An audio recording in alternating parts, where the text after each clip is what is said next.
So, eto tayo ngayon Katibuli at pagagawa natin ang poso. Nasira kasi Katibuli. So, nandito na yung gumagawa ng poso. At binaklas na nila yung gumagawa ng poso. Ayan na po. At ayan, tignan po natin kung ano yung sira ng aming poso. Oh my God, what is the meaning of this? What? Narag-narag na pala siya. Ayan mga Katibuli. Sira na talaga siya. Puro kalawang daw. Wala pa, bulok na. O, bulok na daw sabi nila kuya. O, ayan, shout out po sa gumagawa ng poso. Ayan po, pag nasira po yung poso nyo, dito nyo lang po pagawa. O, ayan po. Tingnan nyo yung mga good looking at mga poging manggagawa ng ating poso. Poso, ayan. O, ayan, mga poging manggagawa ng poso. So, dyan lang po kayo magpagawa. Dyan din po pinagawa ni nanay yung poso. Ngayon pa lang po kasi ulit na buksan. Bulok na pala. Wala na po. Panay kalawang na po mga Katibuli. Kaya obligado na po ipagawa. Buti na lang po ay naagapan natin. Ano po yung papalitan? Ayan, papalitan daw po ng rad. Ayan daw po yung sira. Rad daw po. O, kaysa daw po lumaki sira, kaya kailangan palitan na natin mga Katibuli. So, ayan. Papagawa na natin yung poso.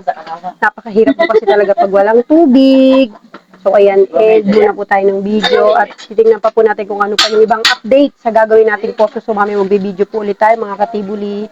So, ayan, kaya po pala ngarag na siya ay 10 taon na daw po. Matanda pa po kay Kendra yung poso na to, kaya obligado na pong palitan.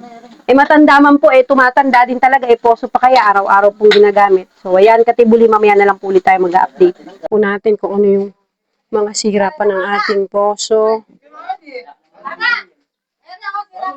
So, ayan. Tingnan nyo naman kasi Katibuli. So, ngarag na talaga siya. Ayan po yung papalitan. So, ayan po. Isang set daw po yun. So, ayan. Bibili ka sa silindro. Bibili ka niya silindro. Okay. O, sige. Tingnan mo ayun, ang butas-butas ito. Tinakuha natin. Ayan. So, sobrang sira na daw po talaga at butas-butas na nga naman kasi talaga Katibuli, oh. Ikaw ba naman sa tagal ng panahon, hindi ka mabutas? So, ayan na po. At pagkatapos nilang hugutin ay pinakain muna natin sila mga Katibuli para noon ay may lakas sila mamaya pagka gumawa sila ng ating poso.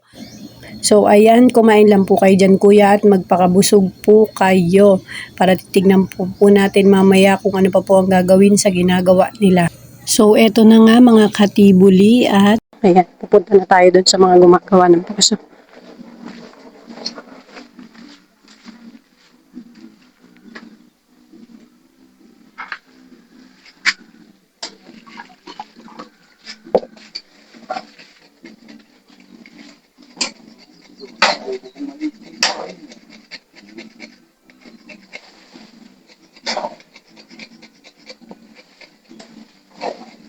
So, ayan, kinikis-kis ni kuya. Hindi ko alam kung anong tawag doon sa nililinis na yan. Busing eh, busing. Busing daw yung tawag doon mga Katibuli. Busing ng aking busing. Ayan, packing busing daw. So, ito naman, dito naman tayo kay kuya. Kinakabit na ni kuya yung... Kuya, ano nga ulit yan? Leather cup. Ha? Leather cup. Patilya. Ano daw? Kapatilyo. Sa patilya. Leather cup. Yun, kinakabit na ni kuya, Katibuli. So, ayan. Ayan po yung update. So, mamaya-maya po ulit i-update po ulit kayo ng Katibuli nyo kung ano pa ang gagawin nila kuya sa paggawa ng poso.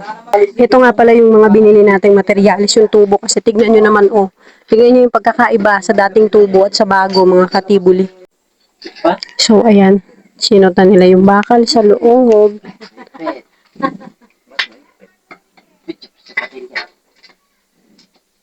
Sa bungad na yan.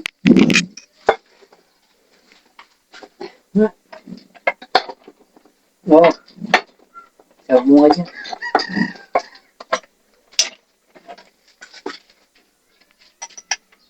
Maluwag doon ah. Huli.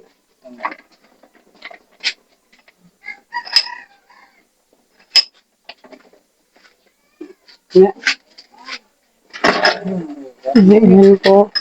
Hinihigpit po nila, ay niluluwag pala dahil mahigpit daw po. Ayan. So, ayan na po, tinatry na po ni Kuya kung okay na ang ating poso. Mga katibul, ayan, binubomba na po ni Kuya. Ayan, titignan po natin. O, hindi pa daw po okay, sabi ni Kuya, kasi wala pang lumalabas sa tubig. O, ano naman? Wala pa nga namang lumalabas sa tubig eh. Excited si katibul ito eh. So, ayan po. Congratulations, kaya lang po, ayan, tulay juice. Siyempre, lilinaw din po yan, oh. Siyempre, nililinis daw, oh. Tama nga naman si Kuya, oh. Ayan. Kulay juice to, ayan, oh. Kung sino po nauuaw sa juice, oh. Libreng juice. So, ayan mga katibuli. Maraming salamat po sa gumawa ng ating poso. Ayan, shout out po kay Kuya. Pag nakita nyo po sila dyan, ayan, oh. Shout out. Pag may sira kayong poso, alam nyo na, ang tatawagin nyo. Tingnan nyo, ayan po. Napakalaking bagay po talaga ng ginawa nilang posong ito sa amin. So, maraming salamat po. At hanggang dito na lang ang vlog ng Katibuli nyo. At maraming salamat po lahat sa mga bagong followers ng Katibulis Vlog. Huwag po kayong magsawa. Don't forget to share and follow my mini vlog. Thank you po. God bless po sa inyong lahat.